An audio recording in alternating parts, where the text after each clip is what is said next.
कहानी की शुरुआत में न्यूयॉर्क सिटी के सेंट्रल पार्क का सीन दिखाया जाता है, जहां लोग अचानक से अजीब तरीके से बिहेव करने लगते हैं और इनको अपने ही डायरेक्शन का पता नहीं चलता। फिर हम दो लड़कियों को देखते हैं, जिसमें से एक लड़की अपना हेयर पिन लेती है और सुसाइड कर लेती है। इसके बाद हम किसी कंस्ट्रक्शन साइट को देखते हैं, जहां पर एक वर्कर अचानक से नीचे गिर जाता है। यह देखते ही एक वर्कर तुरंत एम्बुलेंस के लिए कॉल करता है, लेकिन तभी इनके पीछे एक और वर्कर गिर जाता है। इसके बाद यह सिलसिला नहीं रुकता और अब यहाँ के बहुत से वर्कर अचानक से सुसाइड करने लगते हैं, जिसे देख सब लोग काफी डर गए थे। इसके बाद हम एक साइंस टीचर एलियट को देखते हैं, जो अपने स्टूडेंट के साथ हनी बीज के अचानक से गायब होने के बारे में बात कर रहा था। फिर सभी स्टूडेंट इसकी वजह के बारे में अपना अपना ओपिनियन देने लगते हैं, लेकिन एलियट किसी के भी आंसर से सेटिस्फाइड नहीं था। तब जेक बोलता है यह कोई नेचर का खेल होगा, जिसके बारे में हम कभी भी नहीं समझ सकते। लेकिन इसी वक्त यहाँ वाइस प्रिंसिपल आ जाती है और एलियट को अपने साथ ले जाती है, जहां प्रिंसिपल सभी टीचर को सेंट्रल पार्क में हुई घटना के बारे में बता रहा था और गवर्नमेंट इस चीज को टेररिस्ट अटैक समझ रही है, जिसमें उन्होंने किसी न्यूरोटॉक्सिन गैस को रिलीज किया होगा। और उसके कांटेक्ट में आते ही फर्स्ट स्टेज में विक्टिम कंफ्यूज स्पीच देने लगता है, फिर सेकेंड स्टेज में वो डायरेक्शन भूल जाता है और लास्ट स्टेज में सुसाइड कर लेता है। इसलिए सभी स्कूलों ने क्लास डिसमिस करने का डिसाइड किया है। तभी एलियट का फ्रेंड जूलियन इसके पास आता है और इसे भी सिटी छोड़ने के लिए कन्वेंस कर लेता है। फिर हम एलियट की वाइफ एल्मा को देखते हैं, जिसके पास जोए नाम के आदमी का कॉल आ रहा था, लेकिन वो बात नहीं करना चाहती थी। अब एलियट भी अपने घर पर आ जाता है। फिर वो टीवी ऑन करता है, जिस पर पार्क में रिलीज हुई न्यूरोटॉक्सिन गैस के बारे में न्यूज आ रही थी। यह देखते ही एलियट भी अपनी पैकिंग कर लेता है और एल्मा के साथ स्टेशन पहुंच जाता है, जहां जूलियन अपनी डॉटर जेस के साथ में इनका वेट कर रहा था। लेकिन जूलियन की वाइफ ट्रैफिक में फंस जाने की वजह से यहाँ पर नहीं आ पाई थी। तभी जूलियन एल्मा को अजीब तरीके से देखने लगता है। इस बात से एल्मा जान जाती है कि एलियट ने उसे इनके झगड़े के बारे में बता दिया होगा, जिस बात पर वो एलियट से थोड़ा नाराज हो जाती है और अपना टिकट लेने के बाद इनसे अलग बैठने चली जाती है। जिसके कुछ देर बाद ट्रेन भी यहाँ से रवाना हो जाती है। इसके बाद हम फिलाडेल्फिया में रिटेन हाउस पार्क का सीन देखते हैं, जहाँ पर अचानक से तेज हवा बहने लगती है और अब यहाँ के लोगों को कुछ हो जाता है, जिसके बाद एक ट्रैफिक ऑफिसर अचानक से सुसाइड कर लेता है और अब इसी तरीके से इसकी गन बाकी लोग भी लेने लगते हैं और सुसाइड करने लगते हैं। अब इसके बारे में पता चलते ही सब लोग बहुत हैरान होते हैं और किसी को समझ नहीं आ रहा था कि यह कैसे हो गया। इसके बारे में सुनते ही जूलियन काफी डर जाता है और तुरंत अपनी वाइफ से कांटेक्ट करता है। फिर पता चलता है उसने न्यू जर्सी के लिए बस पकड़ लिया है। इधर एल्मा अपने किसी फ्रेंड से बात कर रही थी, फिर उसे पता चलता है कि बॉस्टन में भी ऐसा हो गया है, जिसके बाद वो एलियट को भी इस बारे में बताती है और अब ये दोनों भी इस बात से काफी डर गए थे। तभी अचानक से इनकी ट्रेन किसी छोटे टाउन में जाकर रुक जाती है, जहाँ पर सभी पैसेंजर को उतार दिया जाता है। यह देख एलियट ऑफिसर से बात करने जाता है, जो बताता है कि सभी रेडियो से हमारा कांटेक्ट टूट चुका है, जिसकी वजह से अब यह ट्रेन यहाँ से आगे नहीं जा पाएगी। इस तरह से सभी लोग यहाँ पर फंस गए थे और फिर लंच करने के लिए एक रेस्टोरेंट में आ जाते हैं। तभी एक लेडी के फोन पर एक वीडियो क्लिप आती है, जो फिलाडेल्फिया के ही एक चिड़ियाघर की थी और उसमें एक आदमी जानबूझकर चला गया था, जिसके बाद टाइगर उसे बहुत दर्दनाक तरीके से मार देते हैं। अब जूलियन ने भी इस वीडियो क्लिप को देख लिया था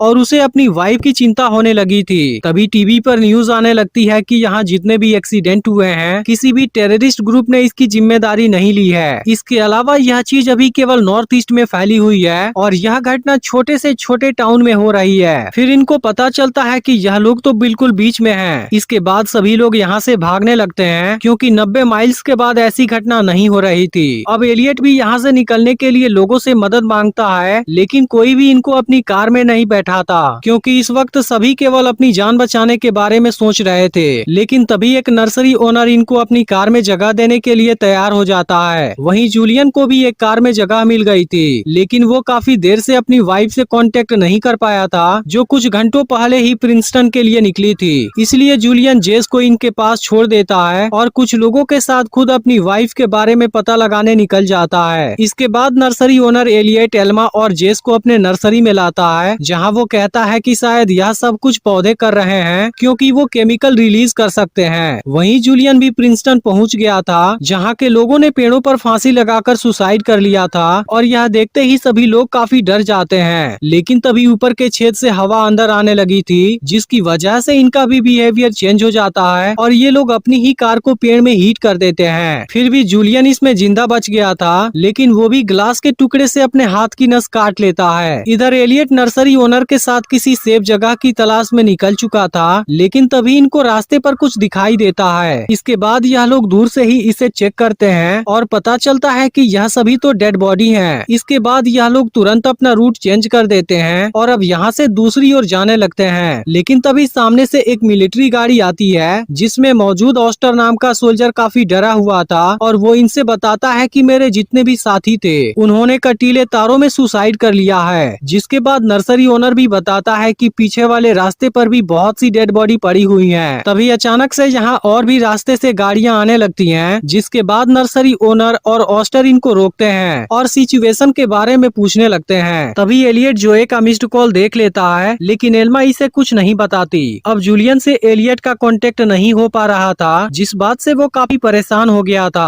अब इनको पता चलता है कि चारों तरफ ऐसी ही घटनाएं होने लगी हैं। तभी एलियट एक लेडी को देखता है जो प्रिंसटन में अपनी डॉटर से बात कर रही थी। फिर ये लोग वहाँ की सिचुएशन के बारे में पूछते हैं, जिसके बाद पता चलता है वहाँ बाहर मौजूद सभी लोग मारे जा चुके हैं और अब कुछ समय के बाद फोन पर बात कर रही लड़की भी सुसाइड कर लेती है। अब एलियट और जेस जान गए थे कि जूलियन भी मर चुका है, जिस बात से वो दोनों काफी दुखी होते हैं। तभी नर्सरी ओनर एल्मा से कहने लगता है कि पौधों में भी खतरों को टारगेट करने की एबिलिटी होती है, क्योंकि कैटरपिलर जब टोबैको प्लांट पर हमला करने आते हैं तब टोबैको प्लांट अपने केमिकल अट्रैक्शन का यूज करके उसे मार देते हैं। फिर रोस्टर सभी से कहता है कि यह चीज केवल बड़े पॉपुलेशन पर अटैक कर रही है, इसलिए हमें किसी ऐसी जगह को खोजना होगा जहाँ पर बहुत कम लोग रहते हैं। तब एक आदमी इनको अरुणडेल में जाने का सजेस्ट करता है, क्योंकि उस जगह पर बहुत कम लोग रहते हैं। इसके बाद ये लोग यहाँ से दो ग्रुप में डिवाइड हो जाते हैं, जिसमें से पहले ग्रुप को एलियट लीड कर रहा था और दूसरे बड़े वाले ग्रुप को ऑस्टर लीड कर रहा था। तभी एल्मा को गिल्टी फील होने लगता है और वो एलियट से बता देती है कि मैं जोए के साथ बाहर गई थी, जिस बात पर एलियट थोड़ा सा नाराज हो जाता है। लेकिन तभी अचानक से यहाँ पर हवा बहती है और ऑस्टर का ग्रुप इसके कांटेक्ट में आ जाता है, जिसके बाद अचानक से इनका बिहेवियर चेंज हो जाता है और अब ये सभी खुद को ही शूट करना शुरू कर देते हैं। अब गोलियों की आवाज से एलियट वाले ग्रुप को यहाँ के सिचुएशन के बारे में अंदाजा मिल जाता है और एलियट जान जाता है कि वो सभी इन्फेक्टेड हो गए हैं। अब ये लोग बहुत डर गए थे, लेकिन फिर एलियट सभी चीजों को अच्छी तरह से एनालाइज करता है और उसे पता चल जाता है कि प्लांट ही कोई केमिकल रिलीज कर रहे हैं, जिसके कांटेक्ट में आते ही लोग इन्फेक्टेड हो जाते हैं। इसके अलावा यह चीज बड़े पॉपुलेशन वाले ग्रुप को टारगेट कर रही है। तभी अचानक से हवा इनके ओर भी आने लगती है। यह देखते ही सभी लोग दो ग्रुप में बट जाते हैं और हवा के डायरेक्शन में ही भागने लगते हैं, जिसके बाद इनको कुछ नहीं होता। तभी एलियट को यहाँ पर एक घर नजर आता है, जिसके बाद ये लोग वहीं पर आ जाते हैं। लेकिन फिर पता चलता है यहाँ पर जो भी चीज है वो नकली है। इसके बाद ये लोग तुरंत यहाँ से निकल जाते हैं, क्योंकि यहाँ पर और भी लोग आने लगे थे। तभी देखते ही देखते यह लोग भी इन्फेक्टेड हो जाते हैं और इसमें से एक आदमी तो घास काटने वाली मशीन के नीचे जाकर सुसाइड कर लेता है। इसके बाद ये लोग भागते हुए एक घर के सामने आ जाते हैं और जेस को भूख लग गई थी, इसलिए एलियट और उसके साथ वाले दो लड़के घर को चेक करने जाते हैं, लेकिन घर का दरवाजा बंद था। तभी अचानक से इनको अंदर कोई नजर आता है। फिर ये लोग जेस के लिए थोड़ा सा खाना मांगते हैं, लेकिन अंदर मौजूद आदमी दरवाजा खोलने के लिए तैयार नहीं था। यह देख एलियट समझाता भी है कि यहाँ पर कोई खतरा नहीं है, लेकिन आदमी अभी भी दरवाजा नहीं खोल रहा था। यह देख जोश नाम का लड़का दरवाजा तोड़ने लगता है, लेकिन तभी आदमी इसे शूट कर देता है और इसके बाद वो जैरेड को भी मार डालता है, जिस बात से एलियट काफी दुखी हो जाता है। तभी हम टीवी पर न्यूज देखते हैं, जहाँ प्रोफेसर बता रहा था कि इस घटना की सेंसिटिविटी कल मॉर्निंग में सबसे ज्यादा होगी और यह चीज जितनी स्पीड से बढ़ी है उतनी स्पीड से सीधे नीचे भी आ सकती है। अब एलियट, एल्मा और जेस काफी देर चलने के बाद फिर से एक घर के सामने आ जाते हैं, जिसमें केवल जोनस नाम की लेडी रहती थी और वो काफी सनकी भी लग रही थी, लेकिन फिर भी वो इनको डिनर कराती है और इसी दौरान बताती है कि पीछे एक स्प्रिंग हाउस भी है, जहाँ तक मेन हाउस से एक अंडरग्राउंड ट्यूब गई है और दोनों तरफ की आवाज आसानी से सुनी जा सकती है। तभी जेस बिना पूछे एक्स्ट्रा खाना लेने जाती है, जिस बात से जोनस इस पर काफी गुस्सा हो जाती है। फिर ये लोग हवा में चल रही इन्फेक्शन के बारे में बताना चाहते हैं, लेकिन जोनस को इनकी बातों से कोई मतलब नहीं था। इसके बाद ये तीनों अपनी रात यहीं पर गुजारते हैं और सुबह में भी एलियट को सब कुछ नॉर्मल लग रहा था। इसके बाद एलियट जोनस से बात करने जाता है, लेकिन जोनस ने अपने बेड पर केवल एक डॉल रखा था और एलियट को अपने रूम के अंदर देख उसे लगता है कि वो यहाँ यहाँ पर चोरी करने आया है, इसलिए वो तुरंत इनको यहाँ से चले जाने के लिए कहती है और फिर गुस्से में घर से बाहर आ जाती है। इसके बाद एलियट फिर से उसे समझाने जाता है, लेकिन पौधों ने अब उसे अपना टारगेट बना लिया था। यह देखते ही एलियट तुरंत खुद को घर के अंदर बंद कर लेता है, जबकि जोनस बहुत से विंडो में अपना सिर मारकर सुसाइड कर लेती है। तभी एलियट को पता चलता है एल्मा तो जेस के साथ स्प्रिंग हाउस में चली गई है, जहाँ के पाइप से होते हुए उनकी आवाज यहाँ पर आ रही थी। इसके बाद वो तुरंत एल्मा को दरवाजा बंद कर देने के लिए कहता है, लेकिन अब एलियट जान गया था ये पौधे और भी ज्यादा सेंसिटिव हो गए हैं, क्योंकि इन्होंने अब ग्रुप के अलावा एक एक इंसान को भी टारगेट करना शुरू कर दिया है। इसलिए ये लोग जान जाते हैं कि अब इनकी भी मौत पक्की है और ये लोग अपने आखिरी वक्त में एक साथ मरना चाहते हैं। इसके बाद एलियट बाहर आ जाता है, जिसे देख एल्मा और जेस भी बाहर आ जाते हैं। अब इस वक्त हवा काफी तेजी से बह रही थी, लेकिन फिर भी इनको कुछ नहीं होता, इसलिए एलियट जान जाता है कि सब कुछ शांत हो चुका है। इसके बाद हम 3 महीने बाद का सीन देखते हैं, जहां एल्मा और एलियट ने जेस को अडॉप्ट कर लिया था